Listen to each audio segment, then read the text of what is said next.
I don't want to waste your time. I got 10 questions here, so I guess I just want to get straight into it. Okay. Okay, so the first question I have, this is just a information question. How do you know, or do you know how the pensions for the judges work? How long do you have to be a judge before you get approved to be a part of the Kentucky retirement systems? 8 years before the vest. You have to be in the Kentucky judiciary for 8 years to vest in the retirement system. And of course, that doesn't mean that you draw after 8 years. Right. There's computations, and I probably can't go through those. You have a normal retirement age 65. You get a 1-year reduction for every 5 years of continuous service. You can take an early retirement, and that cuts you 5% a year. And depending upon when you come into the system, you get different percentages of credit toward retirement. I think it may be 2.2% now or something. I'm not sure. Okay, no, that's the best answer I've gotten so far. So regarding policies as a judge, do you believe in the rule of law? The rule of law where the rule applies to everybody, no matter who commits the crime, so whether you're a poor person or a police officer or a governor or legislator, that you can be prosecuted for, rape, murder, the major crimes of Kentucky law. Do you believe in that? Well, sure, you have to. If you're sworn as a judge to uphold the Constitution and the law applies to everyone. When I sat at the Court of Appeals, I was up there for close to over 7 years. It didn't matter if the governor come down to argue, or the attorney general, or the guy down the block. Right. It was the decisions you make, whether at trial level or at the appellate level, those stand for where you are and what you think, and people must have consistency in the application of the law, because if they don't, then they don't know what's against the law. Right. Right. One way one time and one way a different time, then it's like, well, what's against the law? Well, this time it was ABC, the last time it was DEF, and now it's BDF. And so which one is? And then sometimes you also wonder too if some people can get away with so the law is for everybody else, but a certain class of people, makes it seem like the law only applies. The best comment, there was an attorney friend of mine said, "You've done a great job in building your own highway. You've got your own supporters, and you don't rely on the system." During my tenure of over 20 years, there have been 5 judicial appointments. Yeah. Sometimes they've appointed an opponent I've had, and I've never been appointed to anything. I don't get appointments. I just have to run and get the vote of the people. That's better, isn't it? Oh, sure. Oh, well, yeah. I mean, it's actually, it was 4 times they've appointed my opponent. I'm sorry. I'm gone. It actually makes you untouchable if you got the support of the people. I would think. I think of you, a person who be. You're always touchable, and it depends upon area. 2 counties. I ran in 16 for circuit judge. The governor appointed my opponent, and I beat him in the fall. Pretty well known in 2 counties. Yeah. And you go race the Court of Appeals. Yes, I've run it. This is the 4th time I've run it, but, you're just not known as well. So a governor or a gubernatorial appointment may weigh a little more heavily. I don't know if it did or not. Actually, they appointed one of the opponents in the spring of 2007, and he finished last. So I would have to say that an appointment didn't help him much at all. Yeah.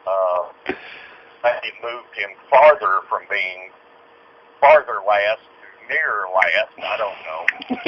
But, I just know that with if you're elected, then you got the approval of the people. If you're appointed, that means you're just like some friend or some, insider. So maybe you're good, maybe you're not. True, it's political. Now, all judicial figures in Kentucky will stand for election at some point. Even if you get an appointment, the appointment is only until the next regularly scheduled election, at which time the position you were appointed to will be held for special election at the general election. Huh. So it's not like you get appointed and you're there. If you get appointed, you're just sitting until they hold a special election for that seat, and it will be timed with the next regularly scheduled general election. Gotcha. In Colorado, they have retention elections. So you get appointed by the governor, and then after 2 years, they don't compete against anybody. They just say, do you want to retain this person or not? And 95% of the time, they've always been retained. So I think that opens the door up for corruption. I think a lot of times some states do the retention thing. A lot of people look at it that nothing's happened to me. I don't really know the judge. And I don't know for what reason I would want to replace that judge. Yeah. So let's vote for retention. Not everybody's life is touched by a circuit judge. Certainly a district judge at probate, traffic court, DUIs, and as district judges, we used to handle defense and neglect abuse at the time I was a district judge, which is now family court. We did domestic violence, we did the child custody and the child support, which is now handled by the family court judge. And so a lot of the things I did as a district judge now have turned into family court. I got but you. At that time, as a district judge, you handle all the things you do as a district judge, which would have included all your misdemeanor crimes, well, all your civil matters. Currently, it'd be under 5,000. In addition to probate, etc., and then you would have done your domestic neglect, abuse, child support, your child custody, child visitation, etc. Do you like there seems to be an influx of the family courts now, so I'm wondering, do you like that? Is there, I guess, what are the pros and cons? Because I guess I see it sort of both ways, because it feels like sometimes family court is so far removed that you don't even know if you have constitutional rights, but then because it's so private and insular, you could really focus on what's going on and, actually resolve the problem instead of it just being a big competition. Well, God bless those judges that want to sit and listen to somebody's divorce. Yeah, that's good. They will, they'll want you to hear from Aunt Molly and Uncle Fred and Cousin Joe, and their testimony may or often may not be relevant to anything. Right. Just think something terrible that these people know, and you need to hear it. And it's better because what you would get into, actually a family court judge is a circuit judge. They are just assigned to family court. Yeah. So they have the same powers as a circuit judge. Right. It's just over family court. And the thing with family court, sure, if you hear it repetitively, it will enable you to probably speed through it a little bit quicker and apply the law a little bit quicker. But yeah, that's a good answer. I looked at it when they brought family court in back in it's about 06. Now 07 I went to Court of Appeals. About 06 they were talking about family court, and they said, "Do you want to be a family court judge?" And I said, "Well, if you'll give me like a 16-year term, they're actually 8 years, and then you give me full retirement at the end, because I figure after 16 years I'll never be able to get reelected." Because probably 80% of the people that walk out of family court are dissatisfied. Yeah. One didn't get enough child support. One thought he didn't get enough visitation. She didn't think that he should have had any discussion at all. She was mad at him. So everybody walks out mad. Somebody got the toaster, and the other one thought they should have had the lawnmower. You know, it's a very emotional thing for those people. Right. And they attach emotions to what goes on, and it's very difficult for them to separate it from what the law is and what the law requires, as well as, at that point in time, you know, they're making decisions based on emotion. So it's difficult for them to separate that emotion to what might really be better for them at the time, and better for the children to be able to have contact with both parents, if both of them will act as parents. But it's difficult if you're going through a divorce to be able to see beyond those trees, because they have animosity, and oftentimes the one way that they express the animosity is by withholding visitation or talking in front of a child badly about the other parent in a derogative manner and words and whatever. Yeah. They use the children as a pawn quite frequently. I'm fascinated by all this because I feel like I'm actually seeing your perspective, whereas, yeah. Let's talk about what's appealable. So you're vying to be an appeals court judge. So well, I was there for over 7 years. I was there from 2014. In 2014, Judge Lambert and I ran against each other, and we're good friends now. But at the time, we both had judicial experience. We both had a lot of political ability.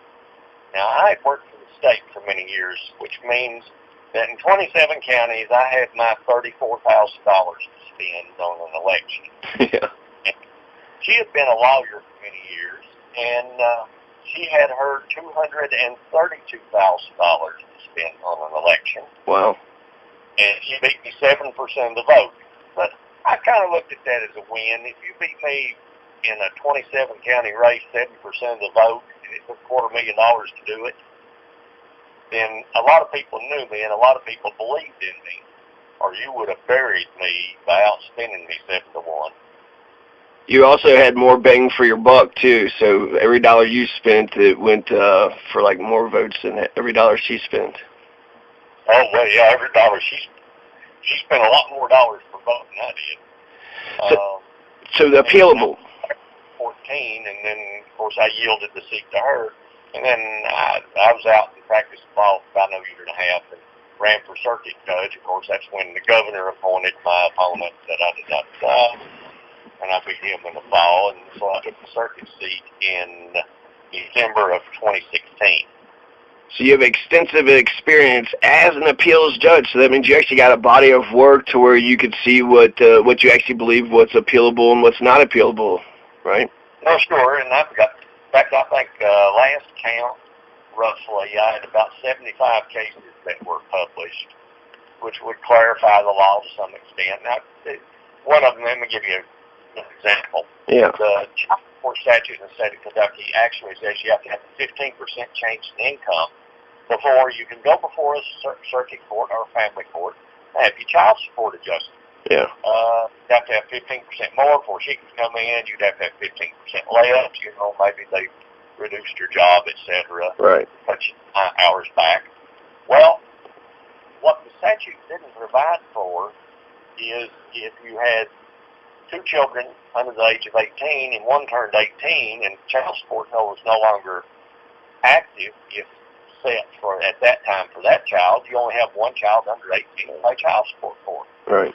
But if you didn't have the 15% change in income, then it really meant you couldn't go back to court to get your child support changed. Huh. So I've got a decision out, and that was one of the ones I wrote. I remember writing that. It was like, well, this is wrong.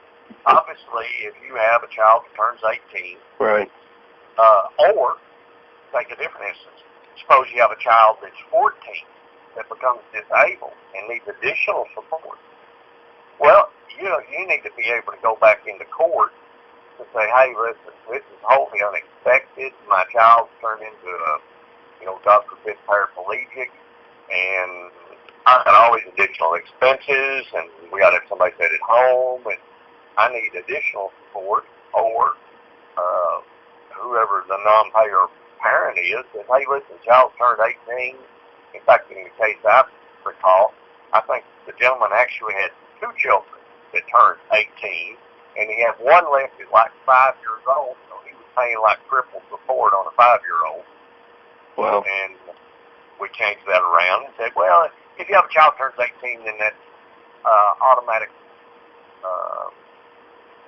exception under the statute that allows you to come back into court. It doesn't say that, we didn't say that you had to, as an appellate court, we wouldn't, oftentimes you don't tell the district court what to do. You may reverse their decisions, but then you don't tell them any further than that. You say, this is wrong, we're reversing it, sending it back. Yeah. But you let them go ahead and re-look at it. Sometimes you give them some instruction on it. So my understanding, when you reverse a case, it has to be, it's not that you're retrying the case, it's that you have to find errors in the case, and the 2 main errors is there is an incorrect finding of fact and then abuse of a judge's discretion. Is that right? Well, incorrect finding of fact. A lot of times you accept the facts found. Now, the facts found have to have some evidentiary basis. Yeah. You know, suppose the judge says, well, the car was red, that the burglar, that the robber drove from the scene. And there was no evidence in the record from which he could determine that the car was red. Yeah. Well, now that would be an error of fact. You don't see that much. Somebody, somewhere, probably in the record, 10 people said it was blue, 3 said purple, and 1 said red. So if that 1 said red, that judge, it's a matter of degree whether or not it was error, and you'll have 3 appellate judges that sit on each case and look at it with their determination. Yeah. So you probably a factual error you may not see much. Essentially, as an appellate judge, you look to see that the trial court applied the correct law, that they applied it correctly to the facts. Yeah. And that any decision they made was within their discretion. Now, certain errors of the trial court may not be reversible because they didn't affect the outcome of the case. Yeah. If what you did is reverse on every error, well, probably a lot of cases have an error, but if it doesn't affect the outcome of the case, or if in the minds of the 3 judges on the panel do not look at it as affecting the outcome of the case, right, why would you do anything with it? So what would you consider, no, I agree with you, what would you consider irreversible errors? Are there any ones in mind? Irreversible. I got it. If it comes up, you would have a reversible error. I guess irreversible. No, my bad. Reversible. 100% reversible. Yeah. Well, there again, a lot of times your errors are by degree, and I can tell you that probably, if you were getting to close to what is just almost absolute reversible error that you can't get around. Yeah. The criminal rule on 404 subsection B, and it talks about evidence of other crimes being introduced into a criminal case. So if we're trying you on DUI, yeah, and during the course of the case they want to bring up that you also have a robbery conviction. Well, obviously robbery conviction 10 years ago had no bearing on whether or not you were DUI last month. Right. So to bring that in could and often would prejudice the jury, and they think, oh my gosh, he's some big criminal. Right. Let's just go ahead and find him guilty. And you'd be finding him guilty not based upon the evidence before the court concerning the DUI case, but on the thought that he was some big criminal and had these other crimes. Well, can't, in fact, that rule is probably so strict. I know I've had a conversation with one of our local Commonwealth attorneys. He said, buddy, now there are certain exceptions to it. Let me say this. You can, mode of operation, and I'll tell you, like, suppose, and the guy killed 2 other females 2 other times, and he did it with a particular type of knife, and maybe he carved initials or something so specific with the crime, it would almost be tantamount to a signature. So it'd be like, this is the guy. Right. Well, then in that case, you bring it up and say, this is this guy because this is his signature, whatever that odd thing would be. But what about I'm sorry, go ahead.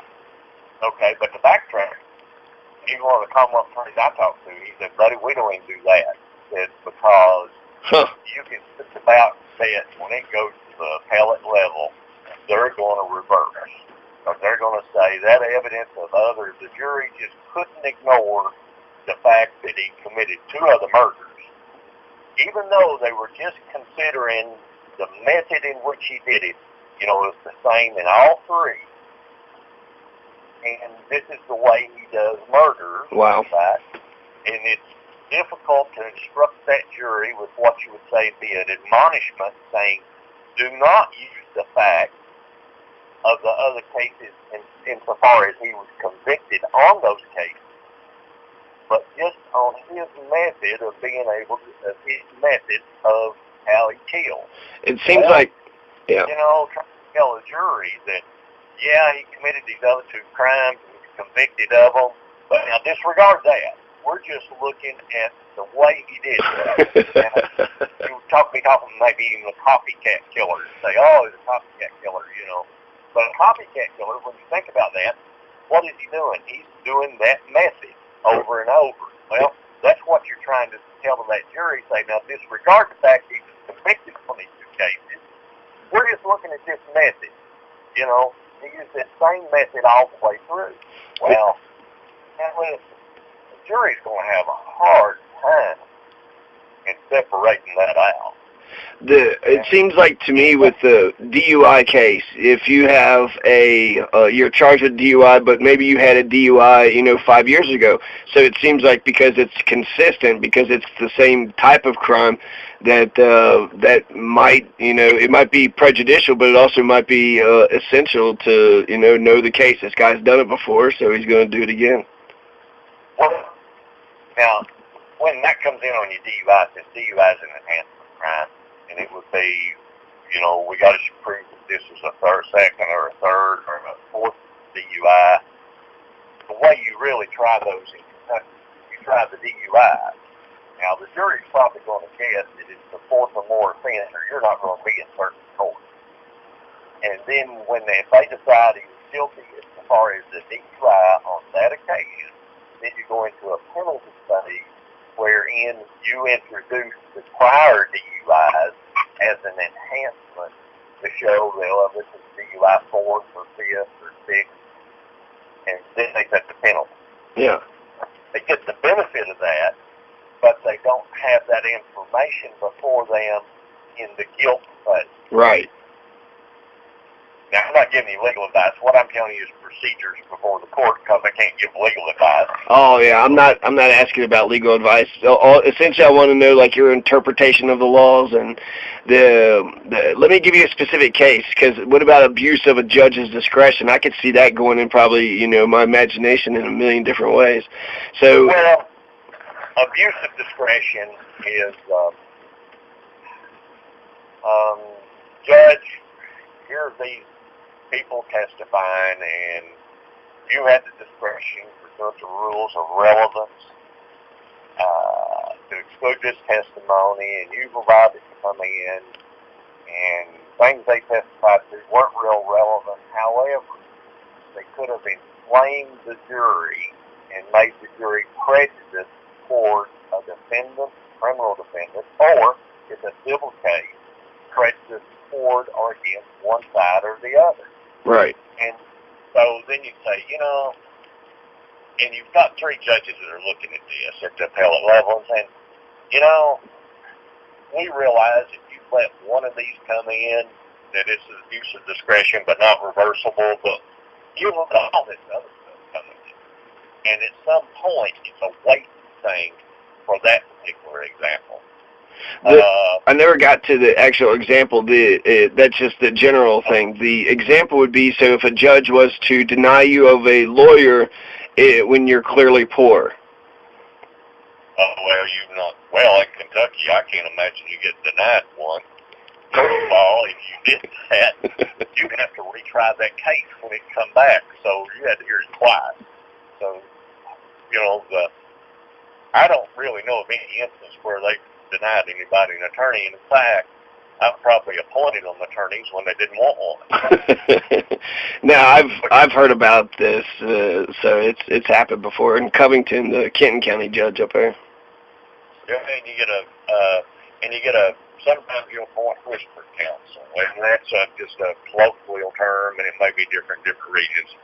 And it's like, I don't want an attorney, I'm going to try this myself, and it's like, okay, let me appoint the DPA over there, and they'll be whisper counsel, and they'll tell you when you need to cross-examine, sure, or when your rights come up.